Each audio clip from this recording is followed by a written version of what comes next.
오늘은 뭐 그냥 개별 지수 얘기하는 것보다 전체 네. 시장 큰 흐름을 네. 부장님 생각을 여쭤보는 게 네. 좋을 것 같습니다. 사실은 하반기 전망도 내놓으신 지 얼마 안 됐고 네. 그런 분위기에서 뭐 하반기에도 일단 좀 초반부터 이렇게 뭐 계속 잘 갈 거라고 말씀은 안 하셨기 때문에 네. 예상하셨던 분위기인 것 같긴 한데 네. 그래도 반도체를 비롯한 미국도 그렇고 우리도 그렇고 요즘에 낙폭이 좀 큰 네. 거는 이거는 한번 좀 어떻게 우리가 같은 사람들이 봐야 될지 한번 말씀해 주셔야 될 것 같아요. 몇 주 전만 해도 어떤 얘기가 있었냐면 너무 쏠렸다. 아, 그렇죠. 그렇죠. 좀 과했다라고 볼 수 있겠죠. ADR이라고 해서 상승 종목 비율이 48%까지 빠졌습니다. 저도 처음 봤거든요. 그럼 어떤 걸 처음 봤냐면 코스피가 급등을 하는데 상승 종목 비율이 폭락을 하는 건 맞아요. 처음 봤습니다. 맞아요. 네, 저 처음 네. 봤거든요. 보통 상승 추세가 강하면 강할수록 ADR이 떨어지는 경향은 있지만 이 정도로 급락한 건 처음 봤는데 네. 이게 어느 정도 수준이냐면 코로나가 1,500이 깨졌을 때가 42%였고요. 그때 이후로 가장 낮은 수준입니다. 50% 깬 적은 거의 없거든요. 네. 그래서 너무 과한 쏠림이 있었던 것이고 네. 그리고 몇 주 전만 돌아가서 보면은 그때 분위기만 하더라도 당장이라도 전자는 50만 원 가고 그렇죠. 네. 그리고 하이닉스는 닉스는 뭐 300만 원, 400만 원 간다. 400만 원 얘기 나왔죠. 네. 근데 갑자기 분위기가 바뀌었죠. 그러니까요. 무슨 말씀을 드리고 싶냐면 좀 과했다라는 거죠. 아, 네, 과한 흐름들이 결국은. 나타났고 거기에 따른 되돌림이 좀 나타난 것이 아닌가라는 생각을 하는데 여기서 핵심으로 봐야 될 것은 이 흐름들이 실적을 꺾어놓을 것인가 아니면은 실적은 견조한데 노이즈인가를 가늠을 해야 되겠죠. 그러니까 펀더멘털이 훼손된 상황에서 네. 이게 나오는 거냐? 나오는 거냐. 근데 많은 분들이 걱정하실 만한 내용들은 있어요. 무슨 말이냐면 어제 같은 경우도 수출이 굉장히 잘 나왔는데 수출 좋았죠. 반도체 단가가 빠졌다라는 이유로 막 흔들린 거였거든요. 근데 반도체 단가를 보면은 지금 뭐 킬로그램당 단가로 말하는 것도 저희 반도체 채널에서는 좀 말이 안 된다는 얘기를 하는 거고. 반도체를 킬로그램으로 그러니까. 그리고 또 여러 가지 세그먼트가 있는데 그리고 그중에 HBM은 올랐거든요. 네. 나머지가 떨어졌다라고 해서 이 난리가 난 건데 좀 과한 해석이다라고 하는 거고 또 하나는 쇼티지가 너무 심하다 보니까 저가 반도체도 막 팔리고 있는 상황이다라는 그렇죠. 얘기도 하더라고요. 네. 그래서 이런 여러 가지 요인들을 감안해서 본다면 한 달 살짝 빠진 거 가지고 너무 과대 해석하는 건 아닌가라는 생각을 하고 있고요. 네. 어제 같은 경우도 뭐 미국 증시도 마찬가지 흐름인 것 같아요. 메타발 뭐 투자가 정점을 지났다는 얘기들 그리고 그에 따라서 뭐 다른 업종들은 좀 올라왔는데 많이 뭐 반도체를 막 급락을 했죠. 네. 필라델피아 반도체 지수가 마이너스 6%가 넘었고 그러니까요. 뭐 마이크론도 10%가 빠지고 10% 빠졌고. 그런 그림들이 나타나고 있는데 이거는 연초 이후 거의 쉬지 않고 큰 조정 없이 올라온 데 따른 좀 과격한 되돌림 현상이다 정도로 보고 있고요. 실적은 계속적으로 상향 조정되고 그러니까요. 있고 실적 전망도 계속적으로 높아지고 있는 상황이라서 저희는 이런 흐름들은 과도한 쏠림 현상에 따른 부작용 좀 반작용이라고 보고 네. 있고요. 이 등락 과정을 거친 뒤에 또 어느 정도 과열을 해소한 뒤에는 다시금 시장의 상승을 이끌어가지 않을까라는 생각을 하고 있습니다. 닉스도 전자도 한번 40일, 50일 이동평균선 좀 지켜보시면 좋을 것 같습니다. 저도 오늘 여기 방송국 오면서 어떤 몇몇 분들을 만났는데 경민아 전자 이제 바닥이 없어 막 이런 말씀 하시더라고요. 근데 보통은 20일 보시는 분들은 그렇게 많이 말씀하시거든요. 20일은 깨졌기 때문에. 근데 외국인이 보는 차트에서는 50일선이 좀 중요합니다. 50일선 좀 눈여겨보시면 좋겠다라는 그게 말씀드리겠습니다. 지수로 하면 대략 어느 정도로 보면 됩니까? 지금 전자 같은 경우는 지금 가격대 수준 29만 원 정도라고 보시면 될 것 29만 같고요. 원 정도. 닉스는 아직까지 여유 있습니다. 220만 원 정도가 되니까 그러게요. 뭐 그런 여유가 있고 이 등락이 있은 뒤에는 언제든지 올라갈 수 있는 룸은 있다. 지금 PER이 전자가 이렇게 빠졌으면 아마 6배가 안 될 수 있고요. 닉스도 7배가 안 될 수 있습니다. 밸류에이션 매력이 너무 더 높다. 떨어졌네. 네, 높다라고 보시면 될 것 같아서 네. 지금은 큰 흐름 안에서 단기적으로 과도하게 오른 데 따른 되돌림이 나오는 거지 이 방향성 자체가 꺾인 건 아니다라고 생각하고 있습니다. 예. 그 오늘 어떤 지표를 어떤 통계를 보니까 올해 들어서 그러니까 미국 얘기입니다. 네. 올해 들어서 반도체가 74%가 올랐다고 그러는데 네. 최근에 한 10% 네. 뭐 정도 빠졌던 걸 가지고 펀더멘털이 무너졌던 이렇게 본다라는 건 좀 너무 그렇죠. 네. 그러니까 결국은 이제 좀 전에 말씀하신 비정상의 정상화의 방법 하나의 일환이다. 네. 그러니까 우리가 그때 한참 저도 기억납니다. 2, 3주 전에 뭐 쏠렸다 뭐 이런 얘기 나올 때만 해도 아유 지금 뭐 삼성전자 SK하이닉스 계속 가는데 뭐 이렇게 생각을 네. 하는데 그렇게 뭔가 하여간 어떤 ADR이라든 뭔가 이런 지표가 과도하게 네. 뭔가 이렇게 좀 약간 안 좋고 그렇게 뭔가 하여간 이건 좀 너무 한데라는 생각이 네. 들 때쯤 되면 반대 현상이 나오죠. 항상 네, 네. 나온다. 우리가 이제 그렇게 생각을 해야 되겠네요. 네, 제가 이번 달 7월 전망을 할 때 자료에 썼던 게 궁죽변이라는 얘기를 썼거든요. 궁죽변. 궁죽변? 네. 극단의 상황으로 가면 변화가 항상 나타난다. 아, 궁죽변 말 되네요. 네, 그리고 만약 그 다음 얘기가 변즉통이거든요. 변하면 통한다. 그리고 그러네. 통즉구, 통하면 지속된다. 이런 그림인데 좀 과했던 흐름들이 몇 개 있었죠. 그래서 네. 그 과한 흐름들이 좀 되돌리는 과정에서 좀 등락은 있을 것이다라는 말씀을 드리면서 제가 그때 이번 주 월요일 날 7월 전망을 하면서 제시드렸던 거는 7,700에서 8,800이 되게 중요한 지지대라고 말씀드렸거든요. 네. 지금 그 수준까지 내려왔거든요. 여기서 더 떨어지기보다는 좀 바닥을 다지면서 분위기 반전을 모색하지 않을까라는 생각을 하고 있고 또 다음 주에 7월 7일 날 삼성전자 잠정 예, 실적을 그게 발표거든요. 있죠. 네. 뭐 일각에서는 인센티브 때문에 예상보다 못할 수 있다는 얘기들도 나오긴 하는데 인센티브를 배제하고 빼고 본다면 굉장히 잘하는 실적이 나올 수 있을 것 같아요. 네. 그래서 먼저 그런 실적에 대한 불안감들 그리고 업황에 대한 불안감들을 먼저 선반영하고 있다는 측면에선 저희는 오히려 잠정 실적 발표가 분위기 반전의 트리거 포인트가 될 오히려. 수도 있다라고 생각하고 있습니다. 네. 그러게요. 그럼 7월 7일 이제 한 일주일여 정도 남았는데 이번 주까지는 사실은 뭐 좀 이렇게 썩 반등하거나 이런 게 아니더라도 그냥 좀, 네. 좀 이렇게 인내를 좀 하실 필요가 좀 있지 않겠어요. 뭔가 약간 터닝 포인트는 있어야죠. 네. 근데 지금 그게 딱히 미국도 그렇고 우리도 보이지 않는데 다음 주에 마침 또 삼성전자 잠정 실적이 발표가 되니까 그걸 좀 기다려 봐셔도 될 것 같다는 생각이 듭니다. 수급 하나를 또 한번 좀 살펴봐야 될 것 네. 같습니다. 외국인은 그냥 기대로는 네. 6월 말까지는 뭐 월 반기 뭐 분기 뭐 이게 그게 끝나는 때니까 뭐 어쩔 수 없어. 그런데 이제 7월 됐잖아. 근데 네. 왜 아직도 외국인은 계속 파는 거야? 물론 매도 규모는 좀 줄었다고 하지만 그런 생각하시는 분들이 많은 것 같습니다. 여전히 한국 비중이 너무 높기 때문이죠. 그런 거죠. 네. 네. 뭐 정확한 숫자는 좀 봐야 되긴 하겠지만 지난 주말까지 연초유 코스피가 99% 올랐어요. 그러니까요. 미국 나스닥이나 S&P 500은 10%가 안 올랐습니다. 예. 대단합니다. 그래서 제가 이렇게 배분을 해서 본다면 만약에 올해 초에 한국을 6% 정도로 비중을 놓고 뭐 미국 40%, 유럽 15% 이렇게 배분을 했다고 보면은 예. 한국이 6%에서 10%를 넘는 수준까지 그렇겠죠. 올라왔거든요. 2배가 뛴 거니까. 네, 10%가 넘는 수준까지 올라왔거든요. 그렇게 되면 좀 매물 압박이 있을 수밖에 그럼요. 없죠. 네. 자, 근데 최근 며칠 동안 또 왜 잠잠하냐 이렇게 매도기만 좀 줄어들었냐 빠졌으니까 줄어드는 거죠.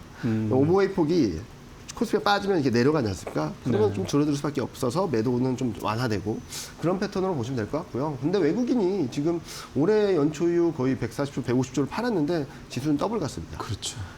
이게 있죠. 무슨 의미냐면 외국인이 한국 증시를 팔아서 치워야겠다, 비중을 줄여야겠다는 게 아니라 비중이 너무 높아졌으니까 다소 기계적인 리밸런싱을 하고 있다라고 보시면 될 것 같고요. 예. 그래서 외국인 보유 비중은 계속 올라서 지금 40%가 넘었거든요. 그러니까요. 이 그렇게 수준- 파는데도. 네, 이 수준이 뭐냐면 2005년 6월 이후 최대치입니다. 2005년 이후. 그러니까 지금 외국인은 어떤 의지를 갖고 파는 게 아니라 어쩔 수 없이 리밸런스 차원에서 매도를 하는 거고 그러다 보니까 시장에 미치는 영향력도 굉장히 제한적이고 그리고 오히려 파는 것보다 시장이 더 빠르게 올라가는 그림이라서 뭐 매도 압력이 좀 더 있다 하더라도 저희가 보기에는 뭐 너무 걱정할 필요는 없다. 중립 변수로 놓을 필요가 있다라고 생각하고 있고요. 여기서 좀 고민해야 될 부분은 원달러율이 좀 안정이 되면 그러니까요. 외국인 수급도 좀 진정이 될 수는 있거든요. 그런 부분들을 좀 염두에 두실 필요가 있다라고 생각하고 있습니다. 근데 지금 외국인이 150조 파는 동안 개인이 거의 100조를 네. 올해 상반기에 이제 순매수를 했다 이렇게 네. 나오는데 결국은 그러면서 말씀하신 지수는 2배가 뛴 거고. 그럼 외국인은 가만히 앉아서 어쨌든 내가 갖고 있는 삼성전자 SK하이닉스 주가가 계속 올라가니 네. 개인이 사줘서 네. 그럼 계속 팔 수밖에 없는 상황인 거고. 네. 이렇게 되면 외국인 소위 말하는 외국인의 귀환 뭐 우리 이런 식의 예전의 표현이긴 합니다만 이거를 연내 뭔가를 기대하기가 참 쉽지 않을 수도 있겠네요. 근데 외국인의 기환을 왜 기대해야 되죠? 그것도 맞는 얘기예요, 네. 사실은. 잘 생각을 해보시면 대세 상승은 외국인이 만들어준 적이 없어요. 없어요. 네, 네. 없어요. 네.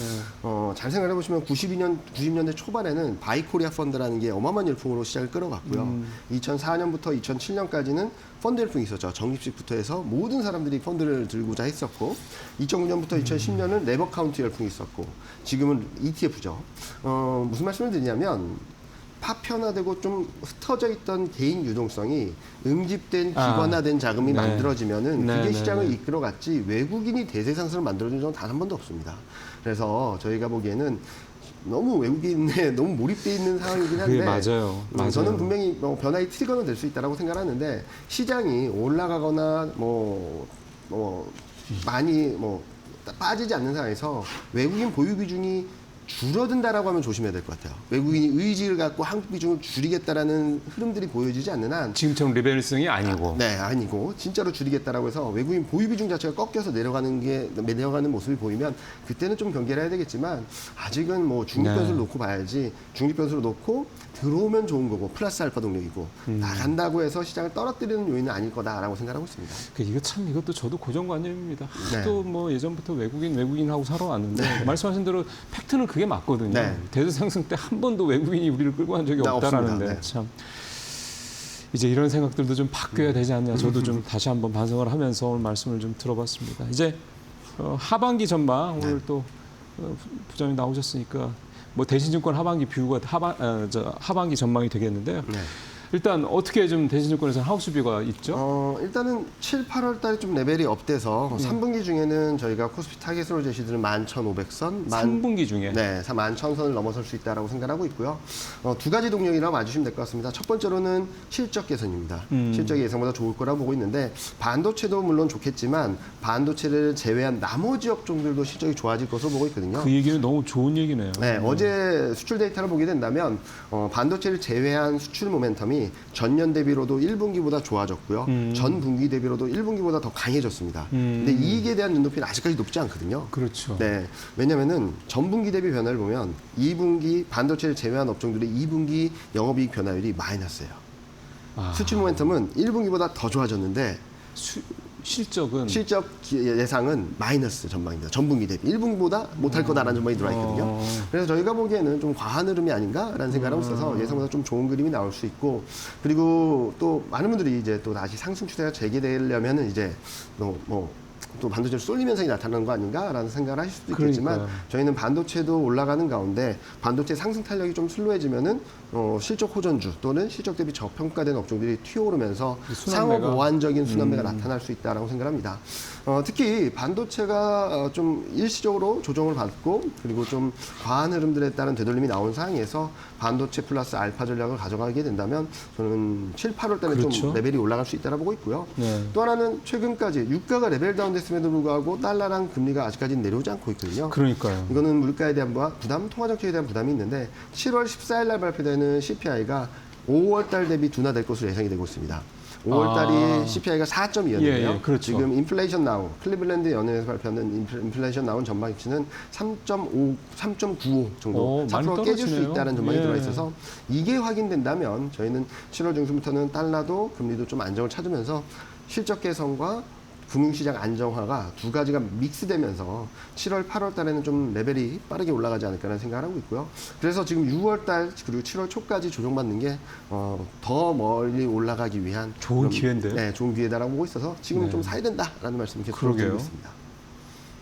하반기에 조금 신경 쓰이는 게 사실은 한국은행의 금리 인상 네. 얘기입니다. 네. 당장 이번 달에 올릴 가능성은 뭐 거의 다 네. 그렇게 알고 있고 뭐 한 3번 뭐 이런 얘기가 나오고 있는 상황이다 보니까 이게 사실은 우리 금리 인상은 뭐가 안 좋아서 네. 뭐 그런 건 아니기 때문에 그 부정적으로 별로 없다는 시각도 있긴 한데 부장님은 어떻게 보세요? 일단은 시장 채권금리는 지금 금리 인상을 4번 반이 선반영하고 있습니다. 4번 반요? 네. 어이구야. 너무 높은 수준이죠. 네. 그리고 또 하나는 다 알고 있잖아요. 다 알고 있지 않습니까? 그러면은 여기서 금리 인상을 한다고 해서 시장 금리가 또 올라갈까? 저희는 오히려 내려가는 그림이 나오지 않을까? 이벤트가 끝났다. 당분간은 금리 인상 없다라고 해서 좀 내려가는 그림이 나오지 않을까라는 생각을 하고 있어서 예. 금리 인상을 너무 걱정하지 말자는 말씀드리고 있고요. 물론 금리 인상이 한 번, 두 번, 세 번, 네 번 누적되면 부담이 커질 수 있습니다. 그럼요. 그런데 지금 당장은 금리 인상 부담이 더 큰가? 실적 모멘텀이 더 강한가? 그렇죠. 경기가 더 강한가? 과거 금리 인상 사이클에서 시장이 급락을 한 경우는 2022년밖에 없습니다. 2004년부터 6년까지는 대세 상승이었고요. 맞아요. 2016년, 17년에도 상승 추세였고요. 왜 금리 인상을 하느냐가 중요한 거지 금리 인상 자체가 문제는 아니거든요. 금리 인상하는 이유가 경기가 좋아서라면 시장은 올라갑니다. 네. 근데 추후 금리 인상을 하는 과정에서 경기가 꺾이는 과정에서 문제가 발생하는 거지 경기가 좋아지고 실적 모멘텀도 강해지는 과정에서 금리 인상 자체는 노이즈 정도로 보시면 될 것 같고요. 그래서 저희는 7월 달 며칠 안 남았지만 금리 인상을 한다고 해서 시장이 충격을 받기보다는 불확실성 해소 당분간은 금리 인상은 없다라는 것들에 대한 안도감이 좀 더 들어오지 않을까 하는 생각을 하고 있습니다. 한 가지 마지막으로 네. 짧게 하나만 더 좀 이제 섹터에 대한 관심들이 많으실 것 같은데 네. 앞서 이제 반도체 플러스 알파 말씀하셨기 네. 때문에 부장님 생각하는 알파는 뭘까? 일단은 겁니다. AI 관련돼 가지고 전력기기, 2차 전지 그리고 로봇 관련주 이런 쪽들이 좀 좋을 수 있다라 보고 있고요. 또 하나 이 플러스 알파는 저희는 성장주로 좀 지켜보자라고 말씀드리고 있습니다. 최근 종목들별로 굉장히 많이 빠졌거든요. 특히 네. 인터넷하고 제약바이오는 좀 인터넷, 바닥권에 있다라고 생각을 하고 있는데 바이오하고 네. 아까 말씀드렸듯이 7월 14일 날 CPI가 둔화되는 게 확인되면은 아마 금리도 좀 안정되면서 성장주들의 반등에 좀 힘을 그래요. 실어주지 않을까 하는 생각을 하고 있습니다. 특히 이제 이 바이오 쪽은 네. 인터넷도 인터넷이지만 바이오 쪽은 이게 좀 살아줘야 코스닥도 맞습니다. 지수가 네. 물론 이렇게 접근하는 게 썩 좋은 건 아닌 것 같습니다. 네. 왜냐하면 실적 기반으로 해서 바이오도 그쵸, 올라가고 그렇긴 하죠. 이래야지 코스닥도 올라가고 이렇게 해야 되는 거 아니야 이렇게 생각할 것 같은데 그래도 워낙 시총 상위권에 이 바이오주들이 많다 보니 네. 2차 전지는 좀 부장님도 계속해서 좋게 보시고 네. 있기 때문에 크게 우려할 부분은 아닌데 바이오는 뭐가 기대는 되게 많이 되는데 딱히 또 손에 잡히는 게 없어 말이죠. 네, 바이오는 일단은 절대적인 밸류에이션 레벨 자체가 높다 보니까 금리에 너무 취약할 수밖에 없다라고 생각하고 그렇죠. 있고요. 제약바이오 같은 경우는 코스피 대비 상대 강도를 한국 국채금리 10년물랑 그려보면 마이너스 0.79의 정반대율이 네. 나타나서 금리 급등에 좀 압박을 받았는데 되돌리면 네. 충분히 나올 수 있는 수준이다라고 생각하고 있습니다. 알겠습니다. 이경민 대신이권 부장과 말씀 나눠봤습니다. 오늘 수고했습니다. 네, 고맙습니다. 감사합니다.